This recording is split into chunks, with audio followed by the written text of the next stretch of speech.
Hai sobat semua, apa kabar? Baik kan? Semoga kalian semua sehat selalu, bahagia selalu dan banyak rezeki. Kali ini Mimin mau melanjutkan cerita dari novel Menantu yang Diremehkan. Semoga cerita ini bisa menghibur kalian semua ya, dan bisa menemani hari-hari kalian semua. Oh iya, jangan lupa bantu like dan komen ya biar Mimin tambah semangat uploadnya. Kalau begitu yuk langsung saja ke ceritanya, cekidot.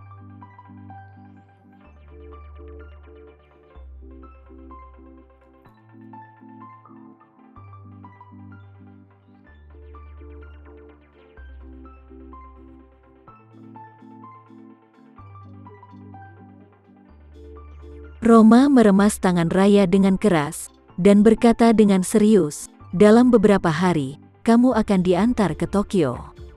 Kemudian seseorang akan menghubungimu, dan menggantikanmu, lalu mengirimmu ke dermaga. Ibu akan menunggumu di rumah. Raya buru-buru bertanya, Bu, maukah kamu menungguku di Tokyo? Roma menggelengkan kepalanya dan berkata, ayahmu berkata, begitu kamu berhasil melarikan diri, Jepang pasti akan memeriksa semua orang yang baru saja memasuki negara itu. Saat itu, jika mereka tahu bahwa aku dari Indonesia dan aku pernah ke Osaka, kejadian itu akan terulang lagi. Jadi setelah dia menyuruhku untuk bertemu denganmu, aku segera keluar dari Osaka untuk menghindari meninggalkan petunjuk.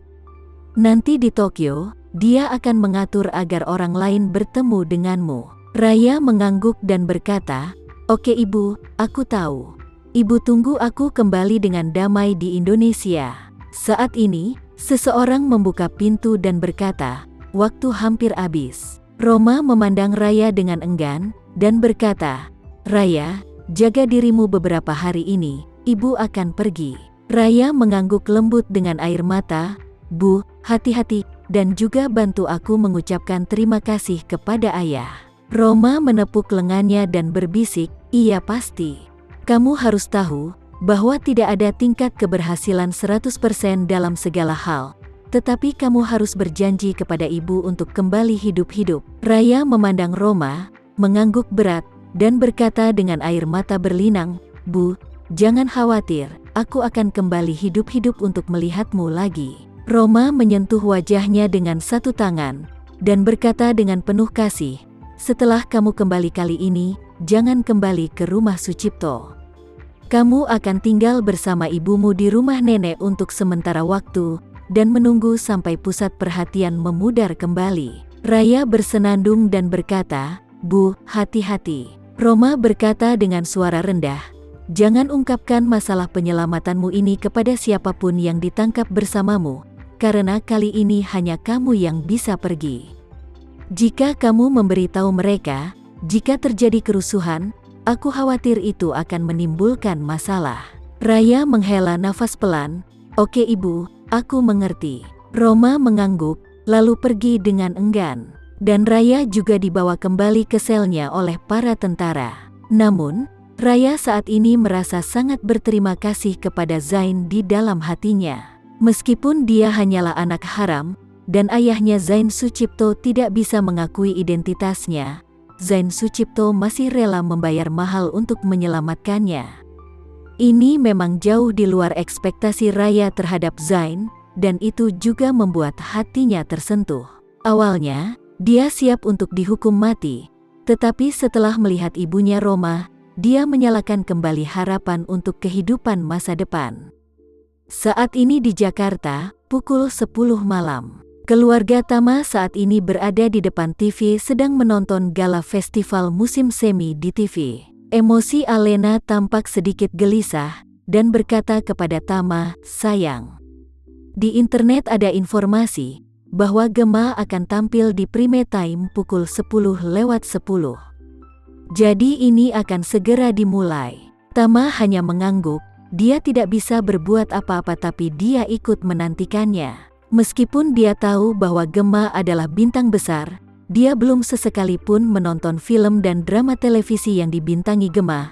Tama juga belum mendengar lagu-lagu Gemma sama sekali. Ini terutama terkait dengan kepribadian Tama.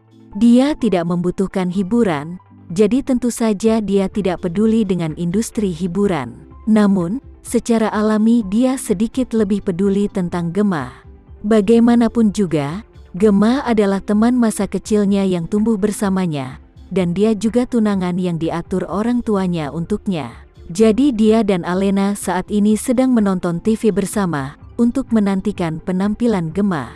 Waktu gala festival musim semi hampir usai. Pada pukul 10.10, pembawa acara tersenyum dan berkata, "Konon rasa cinta pertama adalah perasaan terindah dalam hidup ini. Nah, kali ini mari kita saksikan bintang film dan penyanyi tertop di Indonesia. Nona Gemma akan membawakan lagu terbarunya yaitu First Love." Setelah itu, Gemma, yang mengenakan gaun konser yang elegan, naik ke atas panggung yang indah. Alena berkata dengan bersemangat, "Wow, gaun Gemma sangat indah." Tama hanya bisa mengangguk setuju. Gemma saat tampil di TV sengaja mengatur rambut panjangnya ke belakang. Itu membuat dirinya legih bermartabat dan lebih menawan dari sebelumnya. Rika memandang Gemma dan tidak bisa menahan nafas. Ya ampun, gadis ini sangat cantik. Jauh lebih cantik dari artis-artis yang lain. Setelah selesai berbicara, dia berkata dengan sedikit penyesalan, "Sebenarnya, Alena juga bisa jadi artis. Dia juga bisa memasuki lingkaran hiburan dan menjadi seorang bintang. Bahkan jika dibandingkan dengan Gemma, Alena tidak kalah cantik." Alena tersenyum dan berkata, "Bu, kamu terlalu memujiku. Bagaimana aku bisa menjadi bintang? Aku emang suka dunia hiburan, tapi aku nggak bisa kalau disuruh akting atau nyanyi." Hahaha, Rika berkata dengan serius, "Kenapa?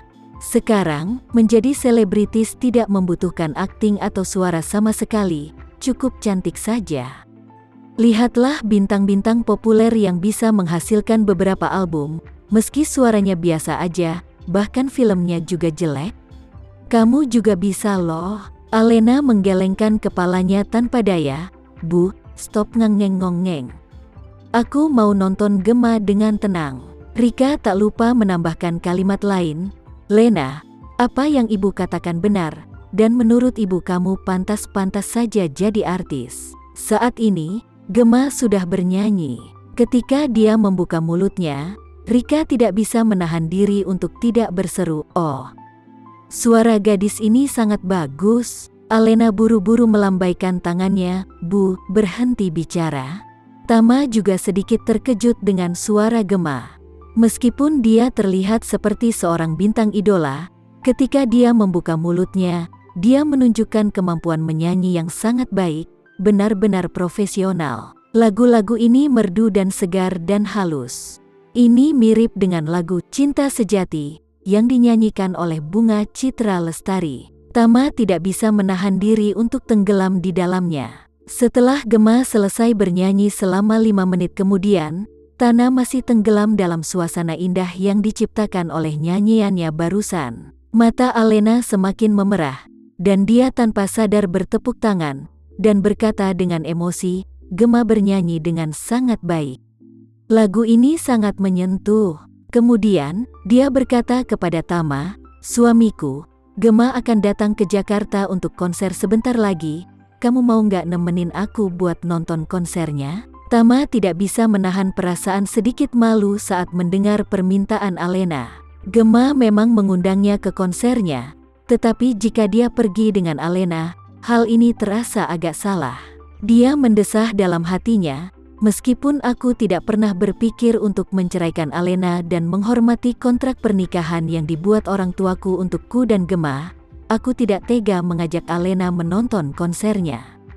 Ini sedikit tidak adil untuknya." Tepat ketika Tama ragu-ragu, Alena tidak bisa membantu tetapi dengan genit berkata, "Suamiku, kamu harus menemaniku melihatnya sekali ini aja ya. Tidak apa-apa kan? Ku mohon padamu." Setelah selesai berbicara, dia menambahkan, "Aku akan pergi mengambil tiketnya. Jika aku nggak bisa mendapatkannya langsung, maka aku akan pergi ke Calo untuk membelinya.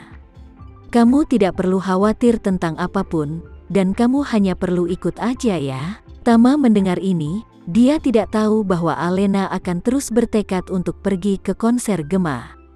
Bahkan meskipun Tama tidak setuju, dia akan pergi. Selain itu, dia telah berjanji pada Gemma untuk pergi ke konsernya, dan dia pasti tidak akan mengingkari janjinya saat itu. Dengan cara ini, dia hanya bisa menyetujuinya. Jadi dia berkata kepada Alena, "Istriku, jangan khawatir, aku akan menemanimu saat konser dimulai." Lalu dia berkata, "Ah, serius? Kalau gitu kamu nggak usah khawatir lagi tentang masalah tiket ya. Terakhir kali aku pergi ke rumah Nona Gu untuk melihat Feng Shui. Nona Gu seharusnya lebih mengenalku, dan seharusnya nggak jadi masalah untuk meminta 2 tiket." Alena bertanya dengan heran, "Suamiku, apa kamu serius?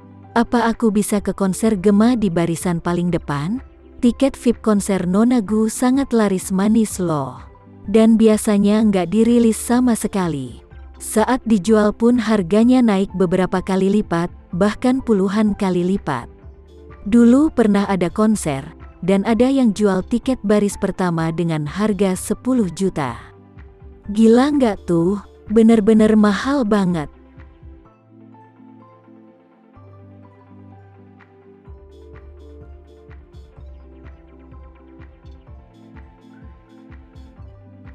Sekian dulu ya cerita kali ini, kita lanjutkan lagi ceritanya di lain waktu. Oh iya, bagaimana menurut kalian? Semoga bisa sedikit menghibur kalian semua. Jangan lupa like, share dan komen ya. Untuk teman-teman yang baru nonton, jangan lupa subscribe-nya. Hehehe, kalau ada teman-teman yang ingin gabung langganan bisa langsung gabung saja untuk dapat fitur yang menarik dan sedikit membantu Mimin. Terima kasih sudah menonton, sampai jumpa lagi. Bye bye bye.